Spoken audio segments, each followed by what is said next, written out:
Maligayang pagbabalik sa Filipino Movie Recap. Ikukwento ko sa inyo ang isang action crime film na pinamagatang Wild Card. Now sit back and enjoy the movie. Si Nick Wilde ay isang nagpapagaling na gambling addict na kumukuha ng mga kakaibang trabaho bilang chaperone sa Las Vegas. Ang isa sa mga kakaibang trabahong ito ay para sa isang mama's boy na may problema sa relasyon sa isang magandang babae. Gumawa siya ng peking eksena at pagkatapos ay hinayaan ang kanyang kliyente na ipakita ang kanyang pagkalalaki upang muling umibig ang babae sa kanyang matapang na kasintahan. Sa sumunod na araw, pumunta si Nick sa kanyang opisina. Doon, nilapitan siya ng isang binata na nagngangalang Cyrus na nangangailangan ng proteksyon. Si Cyrus ay isang sugarol at bagamat nag-aalangan si Nick noong una, pumayag din siyang tanggapin ang trabaho dahil meron itong malaking bayad. Kalaunan sa araw na yon, nagmaneho siya papunta sa isang diner kung saan nilapitan siya ng lalaking tinulungan niya kahapon. Pinaalam ng lalaki na gumana ang plano ni Nick at ibinigay sa kanya ang kanyang bayad na may extrang $500. Masaya si Nick para sa kanya ngunit hindi niya tinanggap ang dagdag na bayad dahil ito lang ang napagkasunduan nila. Habang si Nick ay nasa diner at gumagawa ng kanyang sariling inumin, ang waitress niyang kaibigan ay nag-abot sa kanya ng isang sulat mula sa babaeng kilala niya at hiniling nito sa kanyang pumunta siya sa kanyang bahay. Ang pangalan niya ay Holly, isang professional escort na walang awang pinagbubugbog, at agad niyang niyakap si Nick. Tinanong ni Nick kung sino ang gumawa nito sa kanya, ngunit tila walang ideya ang dalaga kung sino sila. Pagkatapos ng kanyang date kagabi, pumasok siya sa elevator kasama ang tatlong lalaki. Dinala nila si Holly papunta sa kanilang hotel room sa pagkukunwaring merong nagaganap na isang party doon. Ngunit pagkarating sa hotel room, sinimulan nilang harasin si Holly at wala ding awang pinagbubugbog ang dalaga. Pagkatapos paglaruan, itinapon nila siya sa driveway ng isang ospital. Hiniling ni Holly kay Nick na alamin kung sino sila upang makapagsampa siya ng demanda sa kanila. Ngunit pinaalam ni Nick na hindi naman siya isang detective at halos imposibleng makahanap ng mga tao sa Las Vegas, lalo na sa Golden Nugget Hotel na puntahan ng masasamang personalidad. Kaya naman, tumanggi si Nick na tulungan ang kanyang kaibigan at umalis na sa lugar. Pagka-uwi sa kanyang bahay, meron pa rin siyang masamang aftertaste mula sa buong sitwasyon, kaya pumunta siya sa Golden Nugget Hotel upang mag-imbestiga.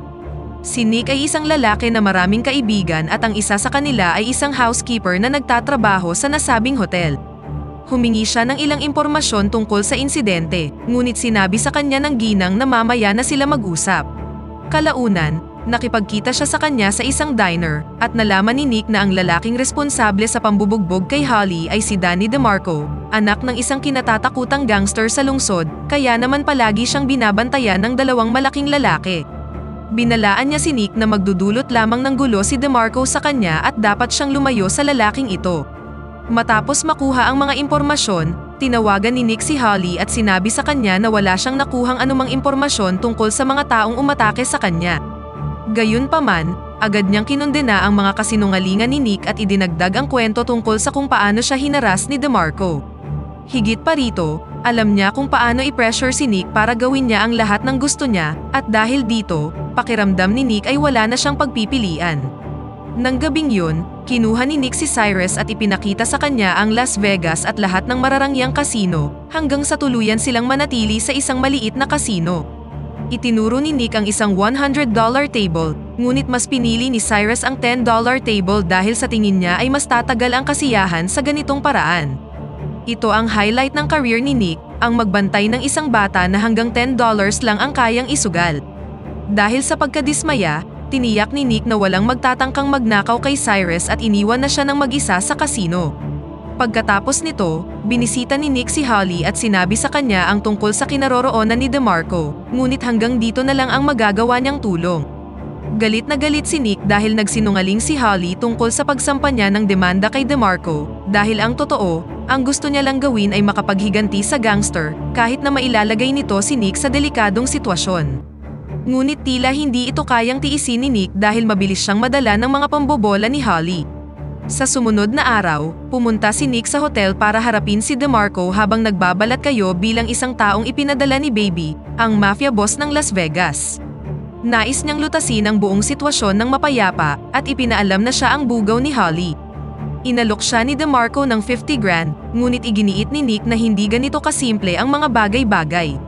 Sinimulan niyang maliitin si Nick, pinilit siyang tawagin siya bilang Sir, pinasabi sa kanya ang ilang magagandang katangian ni DeMarco at kung makukumbinsi siya, marahil ay papayagan niyang mabuhay si Nick. Sinabi ni Nick na isa siyang tapat na manggagawa at ipinakita pa ang kanyang business card. Bilang isang masamang tao, inutusan ni DeMarco ang kanyang 2 tauhan na turuan ng leksyon si Nick at dito na sumuko si Nick sa mapayapang solusyon. Agad niyang binali ang paa ng isang thug, hiniwa ang noo ng isa gamit ang card, at pagkatapos ay binugbog pa siya ng kaunti. Binaril ni DeMarco si Nick ngunit nagawa niyang makaiwas, at dito na niya ginamit ang hawak na card, dahilan para mawalan ng malay si DeMarco. Nang magkamalay si DeMarco, siya at ang kanyang 2 thug ay nakatali na sa upuan at nandoon na si Holly upang makita siya. Pinaalalahanan siya ni Holly, at sa pagkakataong ito, dumating na siyang handa para sa party. Halos maiyak na si DeMarco sa takot at nagsimulang humingi ng tawad sa dalaga. Sinabi niya sa kanya ang tungkol sa pera sa may drawer at ihinagas niya kay Nick ang pera. Subalit para kay Holly, hindi ito tungkol sa pera dahil ang gusto niya ay gawin sa kanya ang parehong pagpapahirap na ginawa ni DeMarco noong isang araw.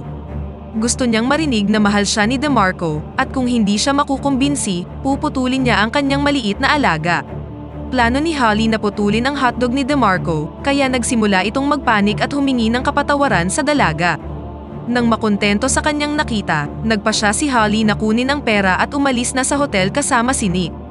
Habang nasa labas, iminungkahi ni Nick na kailangan na nilang lisanin ang bayan dahil siguradong ipapapatay sila ni DeMarco. Dahil si Nick ang nakipagsapalaran at si Holly naman ang sumalo ng pambubugbog, napagkasunduan nilang hatiin ang pera at naghiwalay na ng kanilang landas. Dahil sa dami ng perang nasa harapan niya, isa lang ang naiisip ni Nick at ito ay ang dumiretso sa kasino para bumalik sa kanyang gambling addiction. Umupo siya sa isang blackjack table at nagsimula sa tayang $5. Upang subukan ang kanyang swerte, nag-hit siya ng 19 at nakakuha ng 2. Dahil ito na ang kanyang huling gabi sa Vegas, agad niyang ipinagpalit ang $1,000 para sa isang chip.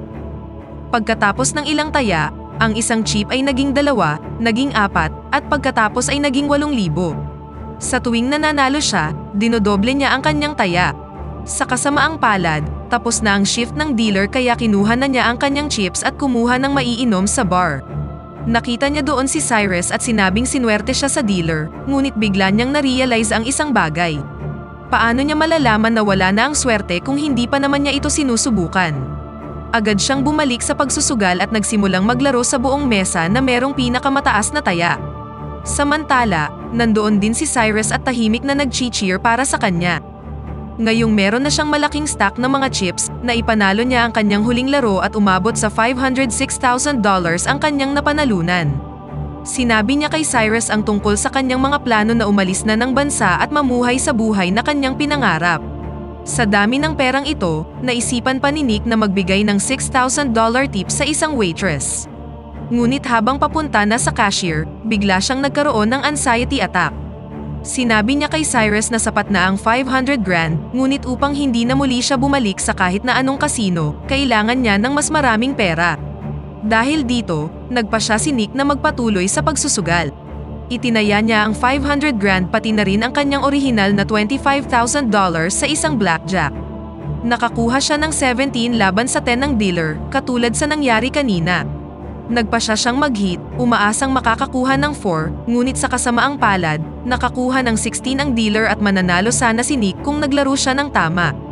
Nawala sa kanya ang lahat, ngunit sinabi ni Nick na dumating siya na may dalang $25,000, nawala ng $25,000, hindi ito malaking deal. Ngunit pagkatapos nito, nawala siya sa katinuan sa may banyo at naglasing hanggang sa mawalan siya ng malay. Kinaumagahan, ipinahayag ni Cyrus na isa siyang milyonaryong negosyante at gusto niyang turuan siya ni Nick kung paano maging matapang. Lumalabas na pumunta siya sa Las Vegas upang makipagkita sa kanya, sa ilalim ng pagkukunwaring kailangan niya si Nick bilang isang bodyguard upang mapalapit sa kanya. Matutulungan siya ni Cyrus sa pera kung magagabayan siya ni Nick na huwag matakot sa buhay, ngunit tumanggi si Nick sa kanyang alok at sinabing mayaman siya kahapon subalit naririto na naman siya ngayon. Nang gabing yun, nang bumalik si Nick sa casino bar, dumating ang 2 sa mga tauhan ni DeMarco upang dalhin siya sa kanilang amo. Nagkaroon siya ng flashback tungkol sa pagkawala ng lahat ng kanyang pera kahapon at inilabas ang kanyang galit sa pamamagitan ng pagbugbog sa 2. Dumating ang mas marami pang thugs ngunit hindi dito natinag si Nick at nagawa niyang talunin silang lahat hanggang sa dumating na ang mga pulis upang pigilan sila.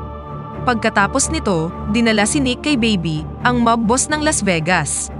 Nakatanggap si Baby ng reklamo mula kay DeMarco na nagsasabing pinasok ni Nick ang kanyang hotel room, hinampas siya ng baril at pinatay ang dalawa sa kanyang mga tauhan upang pondohan ang kanyang gambling addiction. Dinala ni Baby si Nick sa isang silid kung saan nandoon din si DeMarco at sinabi ni Nick ang kanyang bersyon ng kwento na pinatay ni DeMarco ang sarili niyang mga tauhan nang umalis siya sa hotel. Upang patunayan ito, sinabi niya kay Baby na merong hiwa si DeMarco sa kanyang maliit na alaga. Inutusan ni Baby si DeMarco na tanggalin ang kanyang pantalon upang patunayang mali ang mga paratang ni Nick, ngunit tumanggi siyang ipakita si Junior dahil hindi nito mapapatunayan ang kahit na ano. Dahil dito, hindi na iwasang humalakhak ni Nick at Baby at umalis na si DeMarco sa sobrang pagkapahiya. Lumalabas na matagal nang magkaibigan sina Baby at Nick, ngunit pinaalam niyang hindi niya matutulungan si Nick sa mga susunod na mangyayari dahil siguradong maghihiganti si DeMarco sa kanya. Pagkatapos nito, bumalik si Nick sa kanyang paboritong diner. Sinamahan siya ni Cyrus at sinabing aalis na siya, ngunit nagpasalamat muna siya kay Nick sa pagturo sa kanya na lahat ng tao sa mundo ay merong kinatatakutan. Alam niyang natatakot din si Nick ngunit hindi niya lang ito pinapahalata. Upang pasalamatan siya, ibinigay ni Cyrus sa kanya ang isang tseke para sa $500,000 at isang plane ticket patungong Corsica. Gayunpaman, tila hindi nasisiyahan si Nick dahil anumang oras ay papatayin na siya ng mga tauhan ni DeMarco. Ilang sandali pa, dumating na si DeMarco at ang kanyang mga tauhan sa diner at tila ito na ang katapusan ng ating bida. Nang hindi inaasahan, ipinakita ni Cyrus ang kanyang itinatagong katapangan sa pamamagitan ng pag-awit ng malakas upang ma-distract si DeMarco at para makatakas si Nick. Pagkatapos ay hinabol nila si Nick sa may iskinita at idineklara ni DeMarco na babaliktarin niya ang buong bayan para lang mahanap si Nick na nagkataong nasa taas ng bubong at armado ng bread knife. Tinakpan ni Nick ang kanyang mga tenga at inimagine ang kanyang pangarap na buhay, ngunit para magawa ito, kailangan niya munang magkaroon ng peace of mind. Nang makakuha ng motibasyon, sinimulan niyang saksakin ang mga thugs gamit ang kanyang kutsilyo, at ang pagkakaroon nila ng mga baril ay wala ding naitulong. Nang napatay na ang lahat ng mga tauhan, siya at si DeMarco na lang ang natira. Para ipakita ang kanyang galing, hinayaan niyang makapagpatama siya ng ilang suntok bago tuluyang pinatay si DeMarco. Sa huling eksena, iginiit ni Cyrus na tanggapin na ni Nick ang tseke at tiket, at tinawag ni Nick si Cyrus na isang mabuting kaibigan. Sa katapusan, nagmaneho na si Nick palabas ng Las Vegas upang tuparin ang kanyang mga pangarap, at dito na nagtatapos ang pelikula. Pakipindot naman ang like button kung nagustuhan mo ang pelikula at kung hindi naman, pindutin mo ng 2 beses ang dislike button para lang makasiguro.